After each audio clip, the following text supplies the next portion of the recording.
भारत के दूतावास पर बना रहा था साजिश। भारत के इशारों पर तालिबान ने कर दिया भारत के साजिशकर्ता को ढेर। पाकिस्तान में मच गई खलबली।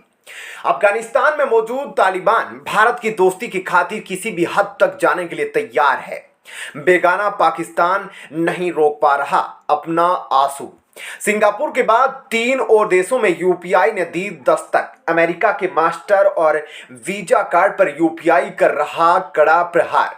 दोस्तों, कई सालों तक अमेरिका अफगानिस्तान के अंदर अपनी सेना की तैनाती कर रखा था। अमेरिकी सैनिक अफगानिस्तान में आतंकियों के फिर से कब्जे को खत्म कर रहे थे। लेकिन जब अफगानिस्तान के अंदर से अमेरिका ने अपनी सेना को वापस बुला लिया, उसके बाद एक झटके में पूरे तालिबान ने अफगानिस्तान के लगभग पूरे हिस्से पर कब्जा कर लिया।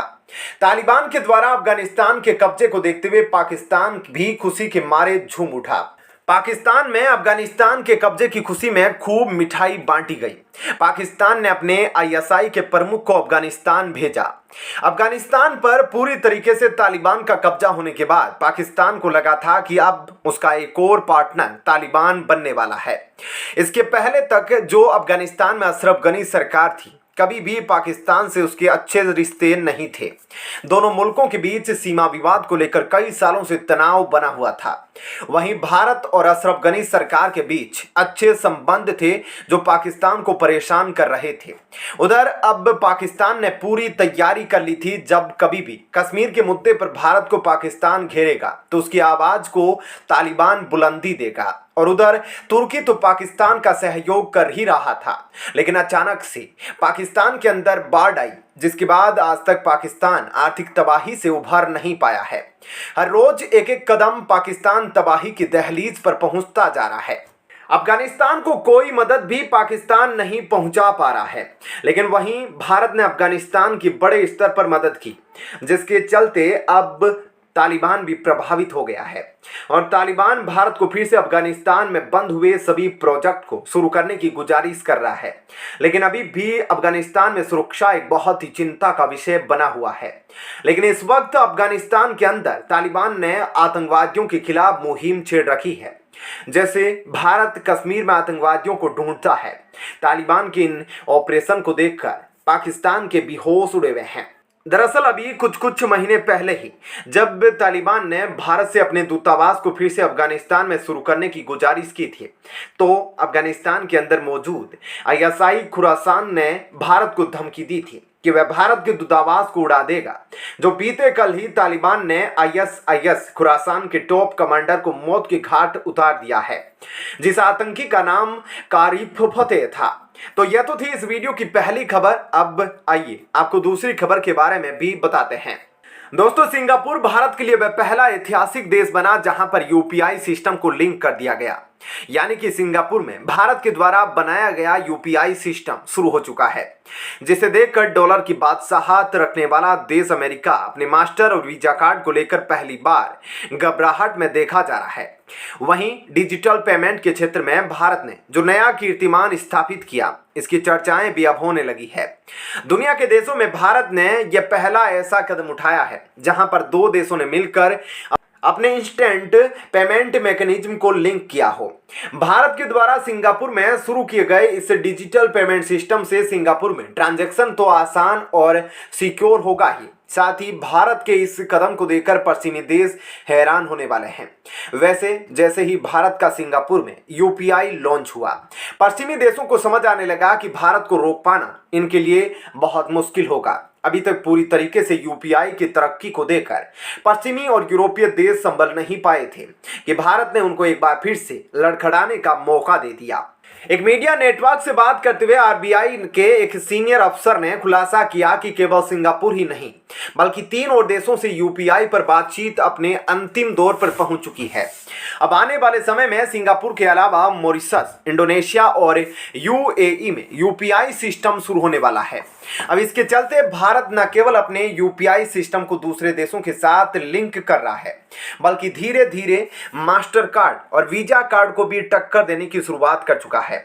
अभी तक दुनिया में किसी देश की बस की बात नहीं थी कि वह भी वीजा और मास्टर कार्ड के सामने किसी नए पेमेंट मैकेनिज्म को सामने पेश कर सके। अभी तो फिलहाल जिस यूपीआई को इंटरनेशनल बनाया जा रहा है उससे केवल अभी तक भारत के लोगों को ही टारगेट किया जा रहा है जो विदेशों में रह रहे हैं। लेकिन आरबीआई के ऑफिसर ने बताया है कि आने वाले समय में एनआरआई को भी टारगेट किया जाएगा जो अपने इंटरनेशनल कॉलिंग नंबर से यूपीआई को वेरीफाई कर पाएंगे।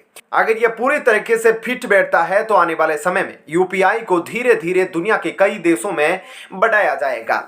वहीं अमेरिका जो यूपीआई को दुनिया में अपने पैर पसारता देख रहा है, इस बात की टेंशन होने लगी है कि कहीं मास्टर और वीजा कार्ड की सामने एक और ऑप्शन दुनिया को ना मिल जाए, क्योंकि अभी तक वीजा और मास्टर कार्ड का पूरी दुनिया में उपयोग किया जाता है और दिन भर में कई सौ करोड़ रुपए का ट्रांजैक्शन इन्हीं अमेरिकी मास्टर कार्ड वीजा कार्ड के जरिए होता है, जिसका कुछ प्रतिशत हिस्सा अमेरिका को भी पहुंचता है। आइए बढ़ते हैं इस वीडियो की आखिरी खबर की ओर। यह खबर भारत के लिए एक दमदार हथियार से संबंधित है जिसके टारगेट पर चीन का एक टैंक तोप आने वाले हैं। दरअसल लद्दाख इलाके में भारत और चीन के बीच हुए सैन्य गतिरोध को 3 साल पूरे होने जा रहे हैं। दोनों देशों की तरफ से लगभग 60,000 सैनिक भारी संख्या में हथियारों के साथ एक दूसरे के सामने डटे हुए हैं। अब इसी बीच भारत ने पूर्वी लद्दाख में एक ऐसे हथियार का सफल ट्रायल किया है जो दुश्मन के टैंकों को बिल्कुल तबाह करने की गारंटी देता है।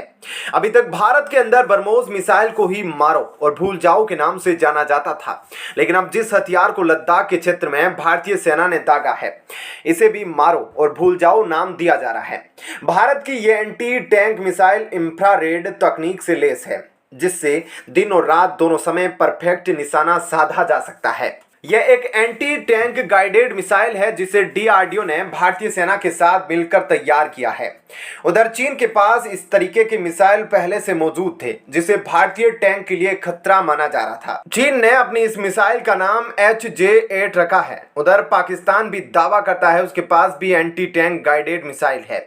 पाकिस्तान की इस एंटी टैंक गाइडेड मिसाइल का नाम बार्क है। आपको बता दें, एंटी टैंक गाइडेड मिसाइल एक ऐसी मिसाइल होती है जिसे गाइड करके दागा जाता है, लेकिन अब भारत के डीआरडीओ ने भी ऐसी ही मिसाइल का निर्माण करके चीन और पाकिस्तान की सारी अकड़ को एक झटके में मिट्टी में मिला दिया है। आप स्क्रीन पर देख सकते हैं, हिंदुस्तान में छपी खबर के मुताबिक भारतीय सेना इस मिसाइल को लद्दाख क्षेत्र में दागा है। इस मिसाइल का नाम ध्रुवास्त्र हेलिना है। इसके पहले भी इसके कई परीक्षण किए जा चुके हैं।